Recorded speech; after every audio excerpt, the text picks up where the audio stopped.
জাকির খান আমাদের আদর্শ, আমাদের গর্ব, আমাদের অহংকার। এভাবেই এক ভাই জাকির খানকে নিয়ে একটি বার্তা আমাদেরকে পাঠায়। নাম প্রকাশে অনিচ্ছুক ভাইটি জাকির খানকে নিয়ে অসাধারণ কিছু তথ্য আমাদের মাঝে শেয়ার করেছেন, যা শুনলে আপনিও অবাক হয়ে যাবেন। প্রতিবেদনটি শুরু করার আগে আপনি যদি আমাদের চ্যানেলে নতুন হয়ে থাকেন তাহলে সাবস্ক্রাইব করে দিন। তাহলে চলুন বার্তাতে কী লেখা ছিল আপনাদের সাথে শেয়ার করি।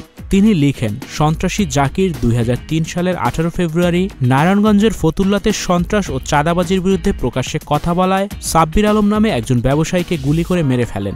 শরীরে 21টি গুলির চিহ্ন পাওয়া যায়, অর্থাৎ লোকটাকে 21 বার গুলি করে মেরে ফেলা হয়েছিল চাঁদাবাজির বিরুদ্ধে কথা বলায়। নিহতের বড় ভাই বাদী হয়ে মামলা করেন। সেখানে দ্বিতীয় আসামি ছিল জাকির খান। তখন বিএনপি সরকার ক্ষমতায়।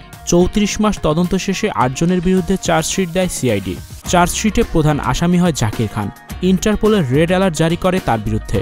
বিএনপির আমলে শীর্ষ সন্ত্রাসী হিসেবে তালিকাভুক্ত ছিলেন জাকির। স্টুডিও 4D আপনাদের জন্য নিয়ে এসেছে শীতাতাপ নিয়ন্ত্রিত স্টুডিও সুবিধা, আছে অত্যাধুনিক মেকআপ রুম। বিস্তারিত জানতে এখনই কল করুন 01974860664। হাউসটি দেখতে চলে আসুন আমাদের ঠিকানায় সেক্ষেত্রে রোড নাম্বার 9, বাড়ি 24। গ্রেফতার বা ক্রসফায়ার এড়াতে দেশ ছেড়ে থাইল্যান্ড পালিয়ে যান জাকির খান। তার বন্ধু ডেভিডরা এ সময় র্যাবের হাতে নিহত হয়।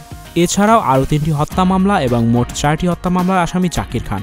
তার জামিনের সংবাদে যমুনা টিভিতে তাকে শীর্ষ সন্ত্রাসী হিসেবে শিরোনাম করার পর যমুনা টিভির সেই শিরোনাম এবং ফটোকার্ড এডিট করতে হয়। এটা আমাদেরকে একটা ভয়ঙ্কর বার্তা দেয়। স্বাধীন মত প্রকাশ হয়তো নির্বাচন পর্যন্ত। নারায়ণগঞ্জের ওসমানীয় খেলাফতের পর এখন জাকিরীয় খেলাফত শুরু হলো। একজন ফাঁসির আসামি কিভাবে জামিন পেলেন? নিশ্চয়ই সে বিএনপির ক্ষমতাবান একজন নেতা। তাই জাকির খান হোক আমাদের আদর্শ, আমাদের গর্ব, আমাদের অহংকার। প্রিয় দর্শক, জাকির খান অতীতে একজন সন্ত্রাসী ছিল, তা যেমন অস্বীকার করার কোনো সুযোগ নেই, ঠিক তেমনই বর্তমানে মুক্ত জীবনে তিনি যদি ইসলামের আলোকে নিজেকে গড়ে নেন, সেখানেও সমালোচনা করার উপায় থাকবে না। আমরা চাইব তিনি যেন ইসলামের পথে ফিরে আসেন এবং জনগণের সেবা করেন। আপনিও কি আমাদের সাথে একমত? জানিয়ে দিন ভিডিওর কমেন্ট বক্সে এবং ভিডিওটি ভালো লাগলে অবশ্যই শেয়ার করে দেবেন। ধন্যবাদ ভিডিওটি শেষ পর্যন্ত দেখার জন্য।